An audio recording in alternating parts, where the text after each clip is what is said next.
Je vais vous conter une histoire qui allie luxe, droit des marques et une ville française qui a failli vendre son nom. Vendôme, la ville donc, pas la place. Encore que la place soit aussi un paramètre dans l'affaire, vous allez voir.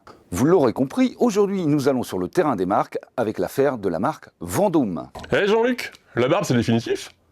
Ben, tu m'interromps pendant le tournage, tu veux? Ah pardon. Bon, en fait, je sais pas encore.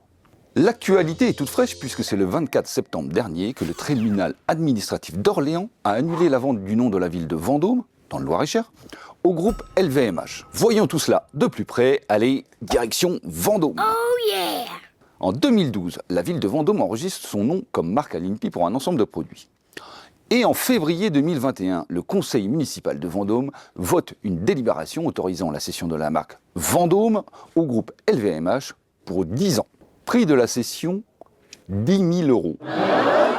Non mais ça te va plutôt bien en fait. Hein. Ouais, tu trouves? Bon.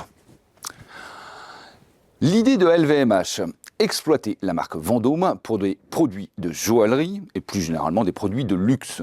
Or, dès avril 2021, des élus de l'opposition municipale créent l'association Vendôme Notre Patrimoine, par l'intermédiaire de laquelle ils s'opposent à la décision prise par le conseil municipal.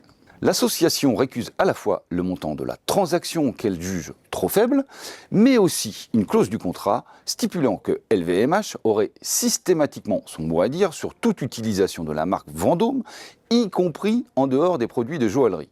On notera que la transaction est aussi contestée par les maisons Cartier et Van Cleef & Arpels, au motif qu'il n'existait pas d'atelier de production de joaillerie LVMH à Vendôme. Non, puis tu sais Jean-Luc, c'est pas pour me vanter, mais je m'y connais un peu. Hein. C'est pas pour rien si ma boîte s'appelle La Fée Barbue.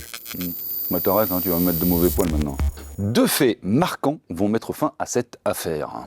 Le premier, une demande en nullité a été déposée auprès de l'INPI par les maisons Cartier et Van Cleef & Arpels, notamment sur le motif de défaut de caractère distinctif.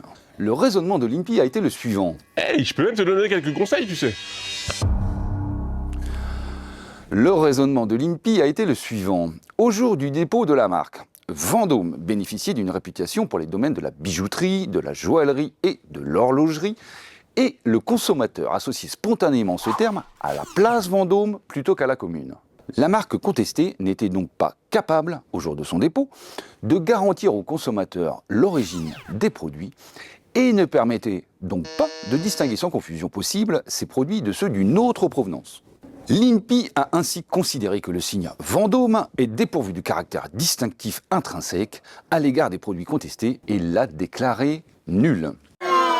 C'est nul! Deuxième fait marquant. Le tribunal administratif d'Orléans, bien qu'ayant considéré que la marque Vendôme relève du domaine privé de la commune et qu'elle peut donc être cédée, rendant ainsi un contrat de cession possible, a aussi estimé que la commune ne justifiait pas du prix de 10 000 € demandé et qu'il s'est avéré impossible de contrôler ses modalités de calcul. En conséquence, le tribunal a annulé la délibération du conseil municipal autorisant la cession de la marque à LVMH. Fin du game.